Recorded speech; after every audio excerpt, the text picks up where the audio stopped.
तोष्मं ब्रह्मानंतरं सुखं ज्ञानमूर्ति द्वन्द्वतीर्घं सतमस्यादि लक्षणम् एकं चलं सर्वादिसाक्षिभूतं भावति त्रिगुणरहितं सर्वभूतं नमामि चेतनं शाश्वतशान्तिमर्दिनिर्जनं नास्तिगुणातीतं तस्मै श्रीगुरुभ्यो नमः अखण्डकाकारं व्यापकं चराचरं तत्पदं तस्मै श्रीगुरुभ्यो नमः अखण्डानन्दबोधाय श्रीसंताभार्यं सच्चिदानन्दरूपाय रमाय गुरुवे नमः सर्वेश्वरचिशिलोत्तमपराजितं पद्भुतं वेदान्तविद्वांसं तस्मै श्रीगुरुभ्यो नमः अज्ञानमूलहनं जनन्तरं निवारणं ज्ञानवैराग्यसिद्धार्थं गुरुपादोदत्तयुक्तं गुरु ब्रह्मा गुरु विष्णु गुरुदेव महेश्वर गुरु साक्षात् परब्रह्म तस्मै श्रीगुरुभ्यो नमः सच्चिदानंद भगवान की सौभाग्य है धन घड़ी धन भाग ये प्रथम मानव जीवन का मिलना।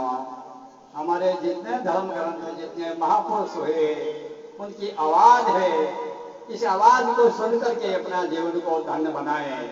ये जीवन जो मिला है वास्तव में इससे बड़ा कोई जीवन दुनिया में नहीं होता है। मानव जीवन जो है त्रिलोकी में मान्य है। तीन लोग होते हैं माया के, इस त्रिलोकी के अंदर मानव से बड़ा, मानव से वास्तव में कोई और है नहीं। क्यों, ऐसी क्या बात है इसमें? ये परमात्मा की प्राप्ति करने में मनुष्य अधिकारी है। इसलिए परमात्मा की प्राप्ति जीते जागते साक्षात्कार भगवान मौजूद सबके हृदय विराजमान चोर चंडाल के अंदर बैठा हुआ है।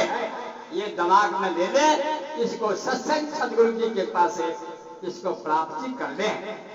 जहां से जीव बिछड़ गया है वहां जाना इसको जरूरी है। और ये मैं बता भी रहा हूं, ये सुना भी है, ये समझ में आ गया है, ये जीव को वहां सीधे जाना ही पड़ेगा। चाहे कितने युग बीत जाए, इसको सीधे जहां से आया वहां जाना ही पड़ेगा। अगर नहीं जाएगा इसकी दशा ऐसी है कि इसका जीवन जगह जगह जाएगा, भारी हो जाएगा, जीवन भारी। विचार लगा के देख सकते हैं आज भी हमारे हृदय में अगर धर्म नहीं है तो आज भी हमारी जीवन को देख ले, आप कितने दुखी हैं। मैं ये निवेदन करना चाहता हूं, गरीब की बात छोड़ो, रोगी की बात छोड़ो, अज्ञानी की बात छोड़ो, जो बुद्धिमान होते हैं, जो बड़े से बड़े पद पर बैठे हुए हैं, उनसे भी जाके समाचार पूछ सकते हो कि मैं सुखी, वो सुखी है या दुखी। आपको जो पृथ्वी पर बैठा है वो सब दुखी महसूस करेंगे अपने आप को, जो कि ये दुख अगर मनुष्य होकर दुख पाता है ये पापी है, उसको पाप कहा है। मनुष्य होकर अगर दुखी है वो महान पापी है। इससे बड़ा क्या पाप होगा? ये जीता जागता दुख का अनुभव, दुख में जीना है, ये कोई जीवन नहीं माना जा सकता है। जन्म मन की संशय लेते लेते आना जाना, वही संत है मस्ताना। इसमें कोई बच्चे बूढ़े की जरूरत नहीं, इसमें कोई गरीब अमीर की बात नहीं, इसमें कोई पढ़ा लिखा अनपढ़ की कोई बात नहीं, इसमें स्त्री पुरुष की कोई बात नहीं, इसमें पापी हत्यारा धर्मात्मा की कोई बात नहीं। जब विचार लगा लेंगे उसी रोज हमारा काम बन जाएगा। ये देखने की बात है, ये जीवन बड़ा अमोल है, कीमत नहीं की जाएगी, कीमत की जाती है। एक दफे ऋषि मुनि बैठे हुए थे जो मानव की कीमत करी थी। कीमत करते करते आके उन्होंने निर्णय दे दिया, कोई फैक्ट्री है नहीं, कोई बनाने वाला है नहीं, इसको अमोल कह दो। अमोल कह दिया। तुलसीदास बाबा वहां सम्मेलन में बैठे हुए थे, उन्होंने कहा थोड़ा मैं भी बोल दूं। बोलो बोल दिया, क्या अमोल कीमत कर दिया, क्या बोलने को जगह बाकी रहेगी? बोलो बाकी है, बाकी। बोलो क्या? तीन लोग की संपत्ति एक श्वासन न हो, सो श्वासा हरि नाम बिना तुलसी बिठाई खो। ये बोला 21,600 श्वास रात और दिन का गायब करता है मनुष्य। एक श्वास की कीमत करिए 3 लोग की संपत्ति, एक श्वास की कीमत करिए 3 लोग की संपत्ति। आपके सबके पास श्वासा मौजूद है, सबके पास श्वासा मौजूद है। और इतने शासन होते हुए भी हम सुखी हैं। बताओ, एक श्वास की कीमत कोई शंका कर डाली, बोले श्वास तो आसानी की बात है, 3 लोग की संपत्ति तो बहुत बड़ी होती है। बोले एक बात करो, जब ये विदा होता है संसार से, उसको 3 लोग का रात दे दो, देखा वो रुक सकता है क्या? बड़ा त्यागी है ये त्यागी है, सबको छोड़ देता है, त्यागी भी है। इस त्याग को याद करो, एक रोज छोड़ना पड़ेगा, लेकिन एक तो खुद छोड़े और एक किसी पराधीनता से छोड़े, इसमें फर्क है। एक तो स्वयं छोड़ दे, एक किसी के दबाव से छोड़े। ये दबाव से छोड़ना कोई छोड़ना नहीं माना जाएगा, जीते जागते ही छोड़ देना चाहिए। इसकी कितनी बड़ी बात है, कोई बहुत बड़ी बात नहीं है। ये अहंता ममता का रोग है, अहंता ममता का रोग है। इसका मूल कारण अज्ञान है। अज्ञान की निवृत्ति के लिए हमको सत्संग का शरणा, सतगुरु का शरणा लिया जाता है।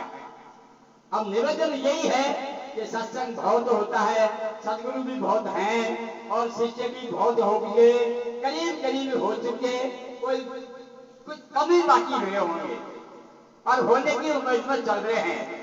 जाते हैं, बैठते हैं, सुनते हैं, लेकिन बात क्या है, ये क्यों नहीं बदलाव हो रहा? इतना कितना पापी हो गए, जो अजामिल बाल्मीक हत्यारे, उनका भी कल्याण बन गया था। क्या उनसे ज्यादा हम पापी हैं क्या? लेकिन कारण यही है, हमारी जो स्थिति बनी हुई है वो किस ढंग से बनी हुई है, वो कैसे बनी हुई है, इस मामले में मैं आपको दृष्टांत देके समझाऊं। एक दफे एक हंस आकाश मार्ग से जा रहा था, हंस। तो वहां एक थोड़ा सा पानी के अंदर एक मेंढक पड़ा हुआ था, मेंढक। अब हंस ने सोचा, ये अगर बरसात नहीं हुई तो पानी सूखेगा, पानी सूख जाएगा और ये इसका प्राण पानी का आधार पर है, ये वास्तव में शांत हो जाएगा। ये हंस के दिमाग में आई। हंस ने मेंढक से बात करी, बोले भाई मेंढक दादुर, ये पानी तेरा जीवन है और ये पानी खत्म होया नहीं और तू शांत हो जाएगा। मेंढक कहता है पानी बिल्कुल खत्म नहीं होगा, कि तेरी बुद्धि बिल्कुल अल्प है, तुझे पता नहीं इस बात का, बहुत थोड़ा पानी है। तो बोले फिर क्या करना चाहिए? मेंढक कहता है, बोले तू समुद्र में चले चल, वहां तू अमर हो जाएगा, नहीं मरेगा। अब मेंढक कहता है मैं समुद्र में कैसे जाऊं? बोले ये बात भी सत्य है, पर तू ऐसे कर, मेरी पीठ में बैठ जा और मैं तुझे समुद्र में ले सकता हूं। ऐसा बोला हंस ने। अब मेंढक ने सोचा पता नहीं पानी सूखेगा कि नहीं सूखेगा, और पीठ में बैठ गया, पीठ पर से गिर गया तो मैं तो आज ही मर जाऊंगा। उसकी वहां से ममता नहीं हट रही है उस पानी के कीचड़ पे से, उसका मोह नहीं हट रहा है, उसकी आसक्ति वो पानी का जो पानी है उसमें से नहीं हट रही है। तो हंस की बात का भी उल्लंघन कर रहा है वो। हंस ने दोबारा कहा, अरे भाई मैं तेरे को नहीं पढ़ने दूंगा। अब फिर कहता है मेंढक, मुझे ये बता दो मेंढक, समुद्र कितना बड़ा है? बोलो समुद्र अथाह, उसकी सीमा नहीं। मेंढक ने दोनों पैर पसार दिए अपने, इतना बड़ा? अरे भाई इससे बहुत बड़ा। चारों पैर पसार दिया, इतना बड़ा? अरे पागल इतना बड़ा नहीं, बहुत बड़ा। सेना चल रही है, इंजीनियर भी इसका नाप तोड़ नहीं कर पा रहे हैं। तो मेंढक ने अपनी जितनी ताकत की एक फलांग भर दी। बोले इतना बड़ा? अरे बोले पागल इतना बड़ा नहीं है। तो बोले इसके आगे की बात तो मुझे झूठ सी मालूम पड़ती है, इसके आगे की बात तो मेरी झूठ मालूम पड़ रही मुझे, आप जो कुछ करे हो जी। क्योंकि उसकी बुद्धि अलग थी, उसकी बुद्धि कमजोर हो गई थी। कैसे? विषयों के भोग से, राग द्वेष में, मान बढ़ाई में, माया के चक्कर में। मूल कारण अज्ञान है, अज्ञान। ये अज्ञान की निवृत्ति के लिए सत्संग बिना, सतगुरु के बिना आज तक किसी का दूर नहीं हुआ अज्ञान। तो अज्ञान बरोबर दुख नहीं, धरती और आकाश और ज्ञान समान कहीं सुख नहीं, जो सतगुरु जी के पास। बात तो ठीक चल रही है, लेकिन मैंने बुद्धि बन रही है, ये बुद्धि को हटा दिया भी चाहिए। अपनी जानी बात को हटा देनी चाहिए, अपनी मानी चीज को हटा देनी चाहिए, अपनी मनमानी को खत्म कर देना चाहिए। महापुरुष क्या बोलते हैं, हमारा धर्म ग्रंथ क्या बोलते हैं, उस बात को हृदय में धारण कर लेना चाहिए। वो अमृत की बात है, चाहे ग्रंथ का माध्यम हो, चाहे प्रवचन हो, चाहे भजन हो, वो सत्य को बोलते हैं, सत्य को। इसलिए उन पर श्रद्धा रख करके अपना जीवन को धन बनाना चाहिए। मानव जीवन बहुत मुश्किल मिला है, ये परमात्मा की प्राप्ति के लिए साधन धान मोक्ष कर द्वारा। बताओ, साधन का धान मौजूद है इसमें, साधन परमात्मा को प्राप्ति करने का साधन मौजूद है।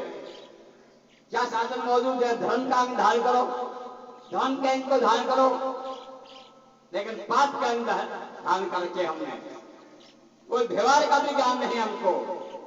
परमात्मा थोड़ा दूर रह गया है, लेकिन व्यवहार में भी ज्ञान नहीं हमको। राग द्वेष के अंदर घर में कलेश, एक तो एक दुख दे रहा है, मान बढ़ाई ईर्षा में बहुत दुखी कर रहा है। ये कोई ये मनुष्य ज्यादा दुख दे रहा है, जो कि परमात्मा दुख नहीं दे सकता किसी को भी। परमात्मा का तो ये प्यारा है, मानव परमात्मा का प्यारा है। और मानव में भी, मानव का रूप भगवान का है, नर नारी का रूप भगवान का है, भगवान बैठा हुआ है।